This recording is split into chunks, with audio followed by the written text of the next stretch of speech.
कहानी की शुरुआत होती है जुआन नाम के एक लड़के से। जुआन एक बेहद गरीब लेकिन बहुत ही टैलेंटेड पेंटर है। उसकी जिंदगी इतनी मुश्किलों से भरी है कि कई बार उसके पास अपने घर का किराया देने तक के पैसे नहीं होते। वह सड़क किनारे बैठकर लोगों की तस्वीरें बनाता है। उसकी बनाई हुई पेंटिंग्स इतनी खूबसूरत होती हैं कि लोग उन्हें देखकर हैरान रह जाते हैं। लेकिन अफसोस, टैलेंट होने के बावजूद उसे उसके काम की सही कीमत कभी नहीं मिलती। एक दिन वह सड़क पर बैठकर एक खूबसूरत लड़की का पोर्ट्रेट बना रहा होता, लेकिन तभी वहाँ एक बेहद महंगी लग्जरी कार आकर रुकती। कार से गांव का सबसे अमीर आदमी उतरता है और उसके साथ होती है जुआन की एक्स गर्लफ्रेंड। दोनों जानबूझकर जुआन के पास आते हैं। अमीर आदमी अपनी जेब से कुछ पैसे निकालकर जुआन के चेहरे की तरफ फेंक देता है और हंसते हुए कहता है, ये लो, शायद पूरे दिन में इससे ज्यादा तो तुम कमा भी नहीं पाते होगे। जुआन कुछ नहीं कहता, बस चुपचाप अपने रंग और ब्रश समेटता है और अपनी पुरानी टूटी फूटी कार में बैठकर वहां से निकल जाता है। उसकी कार की हालत देखकर ऐसा लगता है जैसे कार उसे नहीं बल्कि वह कार को खींच कर ले जा रहा। कुछ देर बाद वह अपने गाँव पहुंचता है। यह गाँव कलाकारों का गाँव कहलाता है। चारों तरफ पेंटिंग गैलरी, आर्ट स्टूडियो और कलाकारों के घर दिखाई देते। यानी अगर किसी कलाकार का सपना कहीं पूरा हो सकता है तो शायद यही जगह है। घर पहुंचते ही उसकी मुलाकात मकान मालिक से हो जाती। मकान मालिक पिछले महीने का बकाया किराया मांगता है। जुआन गुस्से में पैसे उसके हाथ में रख देता है, लेकिन मकान मालिक कहता है, ये तो सिर्फ पिछले महीने का किराया है, इस महीने का क्या? जुआन मुस्कुराकर कहता है, वो बाद में दे दूंगा। इतना सुनते ही मकान मालिक गुस्से में पानी की बोतल उसकी तरफ फेंक देता है। अब किसी और की जगह आप होते तो शायद बोतल वापस फेंक देते, लेकिन जुआन ऐसा नहीं करता। वह आराम से बोतल उठाता है और अपने प्लास्टिक की बोतलों के ढेर में रख देता है। असल में हर महीने वह खाली प्लास्टिक की बोतलें और डिब्बे इकट्ठा करके बेचता है ताकि कुछ अतिरिक्त पैसे मिल सके। इसके बाद वह अपने सबसे बड़े सपने की तरफ निकल पड़ता है, शहर की सबसे मशहूर आर्ट गैलरी। उसका सपना है कि एक दिन उसकी पेंटिंग भी इसी गैलरी में लगे। वह हर रोज की तरह गैलरी के मालिक के पास जाता है, अपनी बनाई हुई पेंटिंग दिखाता है और थोड़े से पैसे देकर विनती करता है कि उसकी पेंटिंग भी यहाँ प्रदर्शित कर दी जाए। लेकिन मालिक पैसे देखकर हंस पड़ता है। वह कहता है, इतने पैसों में तो मेरी गैलरी की एक दीवार का छोटा सा हिस्सा भी नहीं मिलेगा। इतना कहकर वह ऊपर जाने लगता है, लेकिन जुआन उसका पीछा करता रहता है। वह बार बार विनती करता है कि सिर्फ एक मौका दे दीजिए, मगर मालिक उसकी पेंटिंग देखकर ताना मारते हुए कहता है, तुम्हारी पेंटिंग किसी काम की नहीं है, ये तो बिल्कुल कूड़ा है। जुआन हिम्मत नहीं हारता। वह कहता है, मैं पहले से बहुत बेहतर पेंटिंग बनाने लगा हूँ। मेरी गर्लफ्रेंड त्यान को भी मेरी पेंटिंग बहुत पसंद आती है। मालिक हंसते हुए जवाब देता है, जिस लड़की की आंखें ही नहीं देख सकती उसकी तारीफ पर भरोसा कर रहे हो? गैलरी का मालिक सामने लगी एक दूसरी पेंटिंग की तरफ इशारा करता है। उसमें सिर्फ एक आलू बना होता है। मालिक कहता है, देखो, इसे देखकर मुझे सच में भूख लग रही। यही होती है असली कला। जुआन के पास अब कोई जवाब नहीं बचता। वह चुपचाप वहाँ से निकल जाता। उधर त्यान अपनी जिंदगी चलाने के लिए एक मसाज सेंटर में काम करती है, लेकिन उसकी अंधता का फायदा उठाकर कई लोग उसके साथ गलत हरकत करने की कोशिश करते हैं। एक दिन जुआन अपनी आंखों से यह सब देख लेता है। उसका खून खौल उठता है। वह उन लोगों को सबक सिखाने पहुंच जाता है जो हरकत उन्होंने त्यान के साथ की थी। जुआन भी उनके साथ वही करने लगता है ताकि उन्हें एहसास हो कि एक बेबस लड़की कैसा महसूस करती होगी। लेकिन सामने वाले लोग ज्यादा थे। वे सब मिलकर जुआन की बुरी तरह पिटाई कर देते। मार खाते हुए भी जुआन सिर्फ एक ही बात सोच रहा, कम से कम आज मैंने त्यान के लिए आवाज तो उठाई।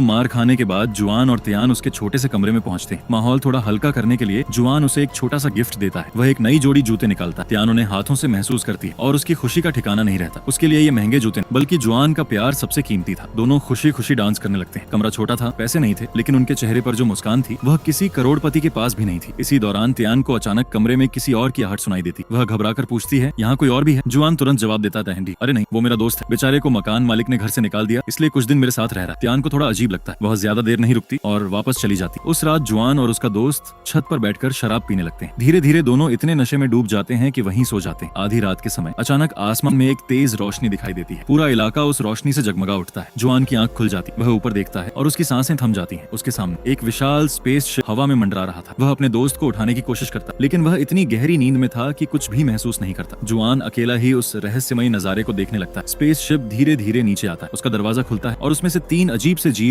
बाहर निकलते हैं। जुआन यह सब देखकर खुद को रोक नहीं पाता। वह धीरे से अपना मोबाइल निकालता है और उनकी फोटो लेने की कोशिश करता है, लेकिन जल्दबाजी में वह फ्लैश बंद करना भूल जाता है। जैसे ही कैमरे की फ्लैश चमकती है, तीनों एलियन तुरंत उसकी तरफ देखने लगते हैं। जुआन डर के मारे जम जाता है। अगले ही पल तीनों एलियन अपने स्पेसशिप में वापस जाते हैं और कुछ ही सेकंड में आसमान में गायब हो जाते हैं। जुआन राहत की सांस लेता है, लेकिन तभी उसकी नजर जमीन पर पड़ी एक अजीब सी चीज पर जाती है। वह धीरे धीरे उसके पास जाता है, उसे उठाकर देखता है। वह एक साधारण पेन जैसा दिख रहा था। अगली सुबह जुआन की नींद खुलती है। रात की सारी बातें उसे किसी सपने जैसी लगती है। उसका दोस्त मजाक करते हुए कहता है, क्या हुआ, अभी तक जिंदा हो या ऊपर पहुंच गए? जुआन पूरी रात की घटना उसे बताने लगता है, लेकिन तभी उसका दोस्त उसकी कहानी आगे से खुद सुनाने लगता है। जुआन हैरान रह जाता है। उसे लगता है शायद उसके दोस्त ने भी एलियंस को देखा होगा, लेकिन दोस्त हंसते हुए बताता है, अरे पागल, तू पूरी रात नींद में यही कहानी बोल रहा था। जुआन निराश हो जाता है। उसे लगता है कि शायद सच में उसने कोई सपना ही देखा था। हर दिन की तरह वह फिर सड़क किनारे लोगों की पेंटिंग बनाने बैठ जाता है। सब कुछ सामान्य चल रहा था, लेकिन तभी उसके रंगों में से एक रंग खत्म हो जाता है। वह अपना बैग टटोलता, लेकिन वही रंग कहीं नहीं मिलता। उसी समय उसकी नजर रात वाले अजीब पेन पेन पर पड़ती है। वह सोचता है चलो आज इसी से ट्राई करके देखते हैं। सबसे पहले वह एक खाली कागज पर छोटी सी लाइन बनाता है और अगले ही पल जो होता है उसे देखकर उसके पैरों तले जमीन खिसक जाती है। जुआन अपनी आंखों पर विश्वास नहीं कर पाता। वह तुरंत दूसरा प्रयोग करने का फैसला करता है। इस बार वह एक लाल सेब बनाता है। कुछ ही सेकंड में वह सेब भी असली बनकर उसके सामने गिर जाता है। जुआन उसे उठाता है, एक बाइट लेता है और उसकी आंखें खुशी से चमक उठती हैं। सेब बिल्कुल असली था। अब उसे समझ आ चुका था कि यह कोई साधारण पेन नहीं बल्कि जादुई शक्ति वाला एलियन डिवाइस है। इन सेब को जेब में रखकर जुआन दौड़ते हुए अपने दोस्त के पास पहुंचता है। वह उत्साह से कहता है तुम यकीन नहीं करोगे, मैंने ये सेब बनाया है। उसका दोस्त पहले तो जोर जोर से हंसने लगता है। उसे लगता है कि जुआन का दिमाग खराब हो गया है। आखिरकार उसका दोस्त कहता है अगर सच में ये पेन इतना जादुई है तो मेरे सामने एक सोने की ईंट बनाकर दिखा। जुआन तुरंत कागज पर सोने की एक बड़ी ईंट बनाता। दोनों उसकी तरफ देखने लगते हैं। कुछ सेकंड बीत जाते हैं लेकिन इस बार कुछ भी नहीं होता। वह कागज उठाकर गुस्से में खिड़की से बाहर फेंक देता है। लेकिन तभी नीचे सड़क से एक बुजुर्ग आदमी की दर्द भरी चीख सुनाई देती है। दोनों घबराकर नीचे झांकते हैं। वह कागज सीधे उस बुजुर्ग के सिर पर जाकर लगा था। बुजुर्ग गुस्से में उसे उठाते हैं लेकिन अगले ही पल उनकी नजर उस पर बनी सोने की ईंट पर पड़ती है। कुछ ही सेकंड में वह ड्राइंग असली सोने की ईंट बन जाती है। बुजुर्ग इधर उधर देखते हैं, जल्दी से सोना अपनी जेब में रखते हैं और ऐसे चलते बनते हैं जैसे कुछ हुआ ही ना। अब जुआन का दोस्त पूरी तरह हैरान रह जाता है। उसे आखिरकार यकीन हो जाता है कि यह कोई साधारण पेन नहीं है। अब दोनों की आंखों में सिर्फ एक ही सपना था, अमीर बनने का। दोस्त कहता है अगर हम सोना बना सकते हैं तो दुनिया की कोई चीज हमारे लिए नामुमकिन नहीं है। जुआन मुस्कुराता है और एक बहुत बड़ा सोने का टुकड़ा बना देता है। कुछ ही सेकंड में वह भी असली बन जाता है। दोनों खुशी से उछल पड़ते हैं लेकिन अब उन्हें अपना छोटा सा कमरा बिल्कुल पसंद नहीं आ रहा था। दोस्त मजाक में कहता है जब हमारे पास इतना जादुई पेन है तो फिर इस छोटे से कमरे में क्यों रहे। जुआन तुरंत कागज उठाता है और एक शानदार महल बनाना शुरू कर देता है। वह इतनी खूबसूरती से महल बनाता है कि ड्राइंग देखकर ही लगता है जैसे कोई असली शाही महल हो। जैसे ही वह आखिरी लाइन पूरी करता है पूरा शहर जोर से हिलने लगता है। लोग डर कर बाहर निकल आते हैं और देखते ही देखते शहर के बीचों बीच एक विशाल महल अचानक खड़ा हो जाता है। लोगों की आंखें फटी की फटी रह जाती हैं। कोई समझ ही नहीं पाता कि कुछ मिनट पहले जहाँ खाली मैदान था वहाँ अचानक इतना बड़ा महल कैसे बन गया। कुछ ही देर में पुलिस भी वहाँ पहुंच जाती है। जुआन घबरा कर कागज से महल मिटाने की कोशिश करता है लेकिन ड्राइंग मिटती ही नहीं। तभी उसकी नजर उस जादुई पेन पर बने एक छोटे से बटन पर जाती है। वह डरते डरते उसे दबाता है और अगले ही पल सबकी आंखों के सामने पूरा महल हवा में गायब हो जाता है जैसे वह कभी था ही नहीं। पूरा शहर एक बार फिर हैरान रह जाता है। लोग समझ ही नहीं पाते कि आखिर उनके साथ हो क्या रहा है। कमरे में लौटने के बाद दोस्त कहता है अब हमें सोना बनाने की भी जरूरत नहीं है, सीधे पैसे बना लेते हैं। वह खुद कागज पर सिर्फ एक बड़ी रकम लिख देता है लेकिन इस बार कुछ भी नहीं होता। उसे समझ आ जाता है कि सिर्फ नंबर लिखने से पैसे नहीं बनेंगे। अब जुआन पेन अपने हाथ में लेता है। वह बड़ी खूबसूरती से नोटों की गड्डियां बनाना शुरू करता है। कुछ ही सेकंड में कमरे के अंदर असली नोटों की बारिश होने लगती है। इतने सारे नोट निकलते हैं कि पूरा कमरा पैसों से भर जाता है। दोनों दोस्त नोटों के नीचे दब जाते हैं। अगले दिन मकान मालिक फिर हमेशा की तरह कलाकारों को डांटने आता है। वह सबको गरीब और निकम्मा कहकर अपमानित करता है। लेकिन तभी जुआन और उसका दोस्त बाहर निकलते। दोनों ने बेहद अजीब लेकिन महंगे कपड़े पहन रखे थे। उन्हें लगता था कि अमीर लोग शायद ऐसे ही कपड़े पहनते होंगे। पूरा मोहल्ला उन्हें देखकर हैरान रह जाता है। जुआन जेब से नोटों की मोटी गड्डी निकालता है और मकान मालिक के सामने फेंक देता है। फिर मुस्कुराकर कहता है ये लो अगले 100 साल का किराया एडवांस समझ लो। मकान मालिक की आंखें खुली की खुली रह जाती। पूरे शहर में जुआन के अचानक अमीर बनने की चर्चा शुरू हो जाती है।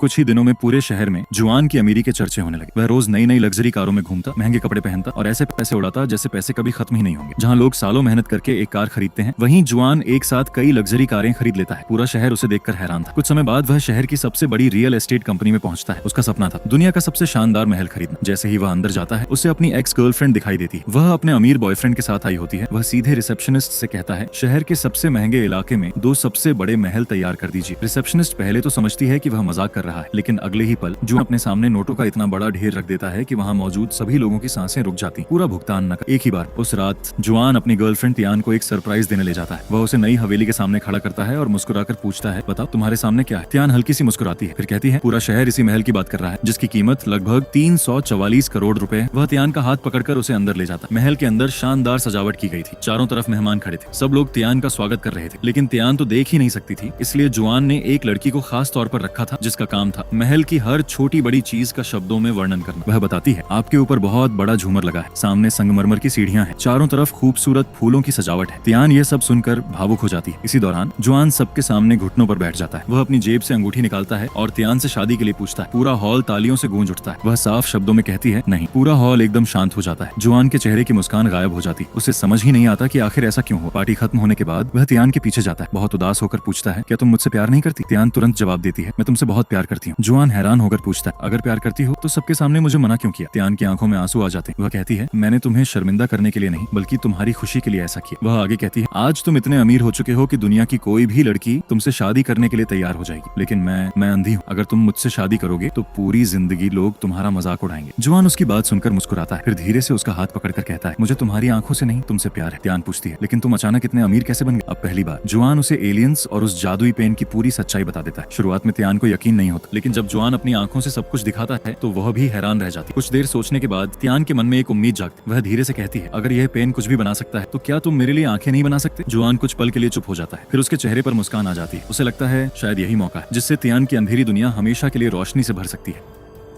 जुआन तुरंत कागज निकालता है और एक बेहद खूबसूरत लड़की की आंखें बनाना शुरू कर देता है। वह पूरी मेहनत से दोनों आंखों का स्केच तैयार करता है, फिर दोनों बेसब्री से इंतजार करने लगते हैं। उन्हें लगता है कि अगले ही पल ये आंखें त्यान के चेहरे पर आ जाएंगी, लेकिन जो होता है उसे देखकर दोनों डर के मारे पीछे हट जाते हैं। वे आंखें त्यान के चेहरे पर आने की बजाय जुआन के दोस्त मांगफा के कंधे पर रुक जाती। हाँ, उसके कंधे पर दो असली इंसानी आंखें दिखाई देने लगती। वह डर के मारे जोर जोर से चिल्लाने लगता है। त्यान कुछ समझ नहीं पाती, लेकिन जुआन घबरा जाता है। वह बिना समय गंवाए जादुई पेन का इरेज बटन दबा देता है और अगले ही पल वे डरावनी आंखें गायब जाती हैं। अब तीनों राहत की सांस लेते हैं। कुछ देर बाद जुआन सोचता है शायद सिर्फ आंखें बनाने से काम नहीं चलेगा, वे त्यान का पूरा शरीर बनाएंगे और उसी चित्र के चेहरे पर आंखें भी बनाएंगे। जुआन लगातार लगभग 5 घंटे तक बैठकर त्यान की पूरी तस्वीर बनाता है, सब कुछ बिल्कुल असली जैसा। जब आखिरी स्ट्रोक पूरा होता है, दोनों की धड़कनें तेज हो जाती हैं। वे इंतजार करने लगते हैं, लेकिन 1 मिनट, 2 मिनट, 5 मिनट कुछ भी नहीं हो। त्यान धीरे धीरे निराश होने लगती है। उसे लगता है कि शायद यह सब बेकार था। वह उदास होकर वहां से चली जाती। जैसे ही वह घर के दरवाजे से बाहर निकलती है, अचानक उसके साथ कुछ अजीब होता। एक पल में उसका पूरा शरीर गायब हो जाता है और अगले ही पल वह उसी पेंटिंग के अंदर दिखाई देती है, लेकिन इस बार उसकी आंखें खुल चुकी थी। त्यान पहली बार अपनी जिंदगी में सब कुछ अपनी आंखों से देख रही थी। वह हैरान होकर अपने हाथों को देखती है, फिर जुआन की तरफ देखती है। उसकी आंखों से खुशी के आंसू बहने लगते हैं। त्यान की दुनिया में आखिरकार रोशनी लौट आई थी। जुआन उसे पूरे चीन की सैर करवाता है। वह पहली बार पहाड़, नदियां, शहर, आसमान और रंग बिरंगी दुनिया अपनी आंखों से देखती। हर छोटी चीज उसके लिए किसी चमत्कार से कम नहीं थी। उधर मांगफा की भी किस्मत बदल चुकी। जिस सोशल मीडिया इन्फ्लुएंसर पर उसे पहले से क्रश था, अब वही लड़की उसके करीब आने लगी। इधर जुआन की किस्मत भी पूरी तरह बदल चुकी थी। जिस कलाकार की पेंटिंग पहले कोई मुफ्त में भी नहीं लेता था, आज उसी की पेंटिंग करोड़ों में बिकने लगी। उसे शहर की सबसे बड़ी आर्ट गैलरी में अपनी पहली प्रदर्शनी लगाने का मौका मिल जाता है। हर पेंटिंग की कीमत लगातार बढ़ती चली जाती। यहाँ कहानी एक ऐसा मोड़ लेती है जिसके बारे में जुआन ने कभी सोचा भी नहीं था। असलियत ये थी कि जादुई पेन कोई नई चीज पैदा नहीं करता था, वह सिर्फ दुनिया में पहले से मौजूद चीजों को किसी और जगह से उठाकर यहाँ ले आता था। यानी अगर किसी को कुछ मिलता था तो किसी दूसरे से वही चीज छिन भी जाती थी। उसी समय जब त्यान की आंखों की रोशनी वापस आई, उसी पल एक मशहूर अभिनेत्री फिल्म की शूटिंग के दौरान अचानक अंधी हो गई। पूरे देश में यह खबर आग की तरह फैल गई। कोई समझ नहीं पा रहा था कि ऐसा कैसे हुआ। इसी तरह जितने पैसे जुआन ने बनाए थे वे भी कहीं से आए थे। असल में उतनी ही रकम एक बड़े बैंक से रहस्यमय तरीके से गायब हो चुकी थी। सीसीटीवी कैमरों में साफ दिखाई देता है कि पैसे बिना किसी चोर के अपने आप गायब हो रहे हैं। पुलिस पूरी तरह हैरान रह जाती है। उन्हें समझ ही नहीं आता कि आखिर यह हो क्या रहा। इसी बीच जुआन का सबसे बड़ा दुश्मन ली चोंग गई, जो पहले से उसकी सफलता से जल रहा। अब हर हाल में यह पता लगाना चाहता था कि जुआन अचानक इतना अमीर कैसे बन गया। उसे बैंक चोरी की खबर मिलती, फिर वह सोचता है जिस दिन बैंक से पैसे गायब हुए उसी समय जुआन करोड़पति बन गया। कहीं दोनों बातों का कोई संबंध तो नहीं। यही सोचकर वह तुरंत पुलिस के पास पहुंच जाता है। वह पुलिस से कहता है, मुझे एक ऐसे आदमी के बारे में पता है जो रातों रात अरबपति बन गया है। जुआन अपनी आर्ट गैलरी में मौजूद था। वहाँ उसकी नई पेंटिंग्स की नीलामी चल रही थी। अमीर लोग करोड़ों रुपए देकर उसकी कला खरीद रहे थे। तभी अचानक पुलिस पूरी टीम के साथ वहाँ पहुंच जाती। सबके सामने जुआन और उसके दोस्त मांगफा को गिरफ्तार कर लिया जाता है। पुलिस स्टेशन पहुंचने के बाद जुआन बार बार यही कहता है, मैंने कोई चोरी नहीं की, लेकिन पुलिस को उसकी बातों पर बिल्कुल भरोसा नहीं होता। आखिरकार मजबूर होकर जुआन एक अजीब बात बताता है। वह कहता है, हमारे पास ऐसी शक्ति है जिससे हम कोई भी चीज हासिल कर सकते हैं। हालांकि वह जादुई पेन का जिक्र नहीं करता। पुलिस अधिकारी हंसने लगते हैं। उन्हें लगता है कि जुआन कोई कहानी बना रहा है। तब जुआन कहता है, जो चाहो मांग लो, मैं अभी तुम्हारे सामने ला दूंगा। पुलिस वाला मजाक उड़ाते हुए कहता है, अगर इतना ही दम है तो मेरे सामने एक लाल रंग की फेरारी खड़ी करके दिखा। जुआन मुस्कुराता है। वह और मांगफा एक कमरे में जाते हैं। दोनों कहते हैं, बस 1 मिनट, कोई हमारी तरफ नहीं देखेगा। दरवाजा बंद हो जाता। कुछ सेकंड बाद अचानक पूरे पुलिस स्टेशन में जोरदार आवाज गूंजती है। जब पुलिस वाले अंदर जाते हैं तो उनके होश उड़ जाते। कमरे के बीचों बीच एक चमचमाती लाल फेरारी खड़ी थी, जिसे कुछ मिनट पहले तक वहां होना नामुमकिन था। पूरा पुलिस स्टेशन हैरान रह जाता है। अब पुलिस भी उलझन में पड़ जाती। उनके सामने कोई सबूत नहीं था कि जुआन ने बैंक लूटा, और जिस तरह फेरारी अचानक प्रकट हुई उसका भी कोई वैज्ञानिक जवाब उनके पास नहीं था। आखिरकार सबूतों की कमी की वजह से जुआन और मांगफा को रिहा कर दिया जाता है। उस रात जुआन की एक्स गर्लफ्रेंड, वही लड़की जिसने कभी उसे गरीब समझकर छोड़ दिया था। आज उसकी आंखों में आंसू थे। वह धीरे से कहती है, क्या तुम मुझे माफ कर सकते हो? जुआन कुछ नहीं बोलता। वह उसे अंदर आने देता है। लड़की बताती है कि उसका पति ली चोंगई अब उससे बेहद बुरा व्यवहार करता है। वह हर समय जुआन से जलता रहता है। गुस्से में उसने उसके साथ मारपीट भी की। अब वह उससे तलाक लेने जा रही। वह रोते हुए कहती है, मुझे अफसोस है कि मैंने तुम्हें छोड़ दिया था। मैंने सिर्फ पैसों को चुना, इंसान को नहीं। जुआन हल्की सी मुस्कुराता है, फिर बहुत शांत आवाज में कहता है, तुमने कोई गलती नहीं की थी। लड़की हैरानी से उसकी तरफ देखने लगती है। जुआन आगे कहता है, उस समय मैं इतना गरीब था कि खुद अपने परिवार की मदद नहीं कर सकता था। वह उसे एलियंस और उस जादुई पेन की पूरी कहानी बता देता। इतना ही नहीं, वह अपनी तिजोरी खोलकर उसे वह जादुई पेन भी दिखा देता है। लेकिन जुआन को बिल्कुल भी अंदाजा माजा नहीं था कि इस समय कोई और भी उसकी हर बात सुन रहा था।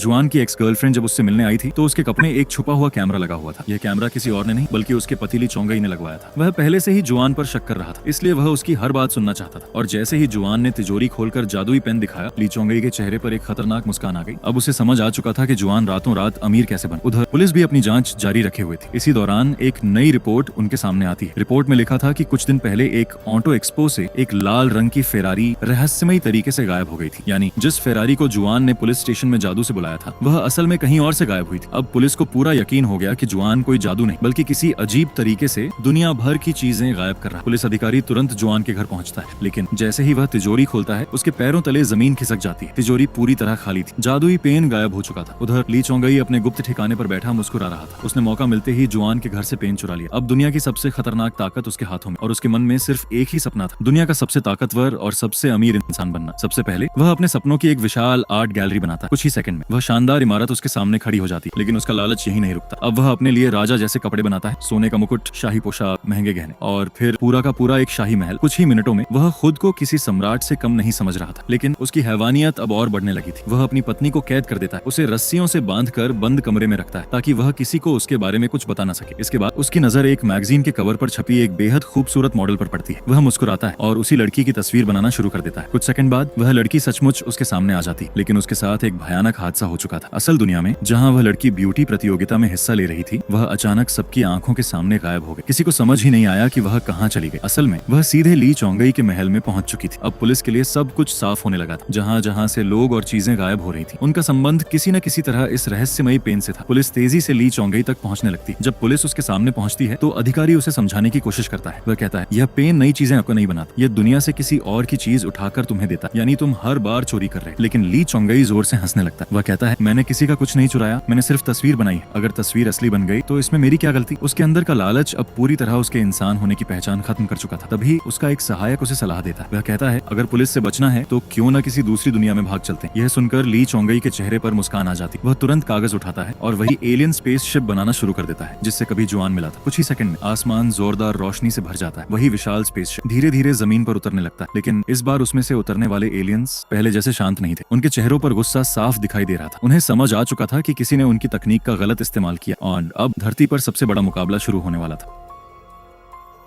लेकिन इस बार उनके चेहरे पर गुस्सा साफ दिखाई दे रहा था। उनका पहला सवाल था, हमारा डिवाइस किसने चुराया। पूरी जगह सन्नाटा छा जाता, किसी की हिम्मत नहीं होती जवाब देने की। लेकिन ली चोंगई, जो खुद को दुनिया का सबसे ताकतवर इंसान समझने लगा था, एलियंस से भी डरने वाला नहीं था। वह तुरंत जादुई पेन उठाता है और कुछ ही सेकंड में एक विशाल युद्धक टैंक बना देता है। वह टैंक का गोला सीधे एलियंस की तरफ दाग देता है। एलियन बिना अपनी जगह से हिले सिर्फ हाथ उठाता है। ली चोंगई और उसके आदमी बाहर गिर पड़ते हैं। अब उन्हें समझ आ चुका था कि जिन एलियंस की तकनीक उन्होंने चुराई थी, उनकी ताकत इंसानों से कई गुना ज्यादा है। इसके बाद एलियंस ली चोंगई को उसके लालच की सजा देने लगते हैं और कांपते हुए जादुई डिवाइस वापस एलियंस को सौंप देता है। लेकिन तभी एक एलियन उस डिवाइस को ध्यान से देखता है, फिर गुस्से से कहता है, ये हमारे असली डिवाइस जैसा नहीं दिख रहा। असल में जुआन ने उसे पहचान छिपाने के लिए एक साधारण पेन जैसा बना दिया था। एलियन गुस्से में ली चोंगई का गला पकड़ लेता है। उसे लगता है उसी ने उनकी तकनीक के साथ छेड़छाड़ की। तभी जुआन आगे आता है। वह बिना डरे कहता है, उसे छोड़ दीजिए, ये गलती उसकी नहीं। सभी लोग हैरानी से जुआन की तरफ देखने लगते हैं। जुआन आगे कहता है, आपके डिवाइस को पेन का रूप मैंने दिया था ताकि कोई उस पर शक न करे। एलियंस कुछ पल तक उसकी तरफ देखते रहते, फिर धीरे धीरे उनका गुस्सा शांत होने लगता है। उनमें से एक एलियन मुस्कुराकर कहता है, तुम इंसान होकर भी अपने दुश्मन को बचाने आए हो। लगता है इस ग्रह पर अभी भी अच्छाई जिंदा है। वह आगे कहता है, हमारी दुनिया भी बिल्कुल तुम्हारी दुनिया जैसी, वहाँ भी अच्छे लोग हैं और बुरे लोग भी। इसके बाद एलियंस फैसला करते हैं कि अब वे अपना डिवाइस वापस लेकर हमेशा के लिए इस ग्रह से चले जाएंगे। लेकिन जाने से पहले जुआन उनसे एक आखिरी गुजारिश करता है। वह कहता है, अगर हो सके तो इस पेन से जो भी चीजें यहाँ आई हैं, उन्हें वापस उनकी असली जगह पहुंचा दीजिए, क्योंकि हमारी खुशियों की वजह से बहुत सारे निर्दोष लोगों का नुकसान हुआ है। एलियन कुछ पल सोचता है, फिर मुस्कुराकर कहता है, तुम्हारी यही ईमानदारी तुम्हें सबसे अलग अलग बनाती है और वह जुआन की बात मान लेता है। अगले ही पल पूरा आसमान एक तेज रोशनी से भर जाता है, जादुई डिवाइस सक्रिय हो जाता है और एक एक करके पेन से बनाई गई हर चीज गायब होने लगती है। महंगे महल, लग्जरी कारें, सोने की ईंटें, करोड़ों रुपए, सब कुछ अपनी असली जगह वापस लौटने लगता है। इतना ही नहीं, त्यान की आंखें भी वापस उसी अभिनेत्री के पास चली जाती हैं जिससे वे अनजाने में ली गई थी। कुछ ही सेकंड में त्यान फिर से अपनी आंखों की रोशनी खो देती, लेकिन इस बार उसके चेहरे पर कोई दुख नहीं था। इसी बीच एलियंस देखते हैं कि चारों तरफ पुलिस की गाड़ियां और हेलीकॉप्टर पहुंच चुके, पूरा इलाका सुरक्षा बलों से घिर चुका था। एलियंस समझ जाते हैं कि अगर वे यहीं रुके तो इंसान उन्हें पकड़ने की कोशिश करेंगे और अगले ही पल बिजली की रफ्तार से दौड़ते हुए वहां से गायब हो जाते, इतनी तेज कि किसी कैमरे में भी उनकी तस्वीर कैद नहीं हो पाती। दूसरी तरफ पुलिस आखिरकार ली चौंगई और उसके साथियों को गिरफ्तार कर लेती है। उस पर कई गंभीर आरोप लगाए जाते हैं। अब उसके लालच का अंत जेल की सलाखों के पीछे होने वाला था। कुछ समय बाद जुआन की एक्स गर्लफ्रेंड उससे मिलने आती। इस बार उसके चेहरे पर कोई लालच नहीं था, सिर्फ पछतावा था। वह जुआन से माफी मांगते हुए कहती है, मुझे सच में नहीं पता था कि मेरे कपड़ों में छुपा कैमरा लगा हुआ है। अगर मुझे पता होता तो मैं कभी तुम्हारा भरोसा नहीं तोड़ती। जुआन हल्की सी मुस्कुराता है। वह कहता है, जो हो गया उसे बदल नहीं सकते, इसलिए खुद को दोष मत। कुछ महीनों बाद जुआन की जिंदगी फिर से पहले जैसी हो जाती। वह फिर से सड़क किनारे बैठकर अपनी पेंटिंग बनाता है। समय बीतता है और आखिरकार जुआन और त्यान शादी कर लेते। कुछ साल बाद उनके घर एक प्यारे से बच्चे का जन्म होता है। अब उनका परिवार छोटा जरूर था लेकिन खुशियों से भरा हुआ था। तो दोस्तों, आपको इस फिल्म की कहानी कैसी लगी? अगर वीडियो पसंद आया हो तो वीडियो को लाइक जरूर करें। नीचे कमेंट करके बताइए कि इस फिल्म की सबसे अच्छी बात आपको क्या लगी। और अगर आप दुनिया भर की ऐसी ही शानदार फिल्मों की आसान और मजेदार हिंदी में व्याख्या देखना चाहते हैं तो 2U को सब्सक्राइब करना बिल्कुल मत भूलिए। साथ ही बेल आइकन भी दबा दीजिए ताकि हमारी आने वाली कोई भी वीडियो आपसे मिस ना हो। मिलते हैं अगली शानदार मूवी एक्सप्लेनेशन के साथ। तब तक के लिए धन्यवाद। जय हिंद।